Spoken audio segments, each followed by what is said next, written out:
సమస్యలుంటే PCC working president దృష్టికి తేవాలని కోమటిరెడ్డి జగ్గారెడ్డి అన్నారు. రాహుల్ గాంధీ గెలుపు కోసం అందరూ కలిసి పనిచేయాలన్నారు. మంత్రి కోమటిరెడ్డి వెంకటరెడ్డితో కాంగ్రెస్ వర్కింగ్ ప్రెసిడెంట్ జగ్గారెడ్డి భేటీ అయ్యారు. ఉమ్మడి నల్గొండ జిల్లా రాజకీయాలు, పార్టీ అంతర్గత వ్యవహారాలపై ఇరువురు నేతలు చర్చించారు. ముఖ్యంగా తుంగతుర్తి నియోజకవర్గంలోని మండల అధ్యక్షుల నియామకాల అంశం చర్చకొచ్చినట్లు జగ్గారెడ్డి తెలిపారు.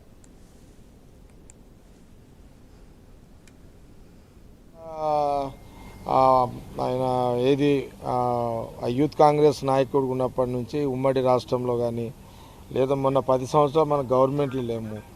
ఒక టర్మ్ ఎమ్మెల్యే ఉన్నాడు, ఒక టర్మ్ ఎంపీ కూడా ఉన్నాడు కదా మన వెంకన్న. టీఆర్ఎస్ తోటి పడ్డ కొట్లాటలు, పంచాయతీలు, ఆ జిల్లా అంతా అంటే కాంగ్రెస్ పార్టీకి సంబంధించి నల్గొండ జిల్లాలో సంబంధించిన ఇంకా జనరల్ విషయాలు జనరల్ డిస్కస్ ఇదేమి వ్యూహాలకు సంబంధించిన చర్చ కాదు. ఇదంతా జనరల్ డిస్కస్. రాజకీయ పరంగా కాంగ్రెస్ పార్టీ ఇప్పుడు గవర్నమెంట్లో ఇప్పుడు ముఖ్యమంత్రి సీఎంతో రేవంత్ రెడ్డి గారితో కొన్ని నియోజకవర్గాల్లో చాలా నిధులు రావడం, చేయడము, పనులు చేయించడము, ఏమేమి జరుగుతుందనే దాని మీద కొంత జనరల్ డిస్కస్ చేస్తున్నాము. జనరల్ డిస్కస్ జరుగుతున్నది.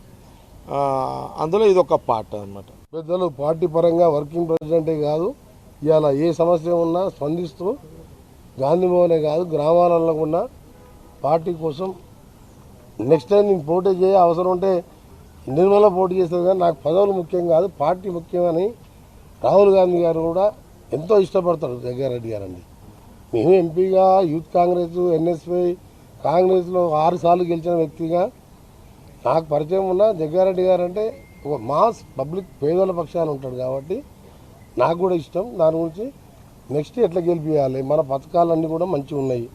సన్న బియ్యం కానీ, ఆర్టీసీ కానీ, ఉచితంగా ఫ్రీ కరెంట్ కానీ, ఇంకా ఏం చేస్తే ఎట్లుంటుంది జిల్లాల వారీగా.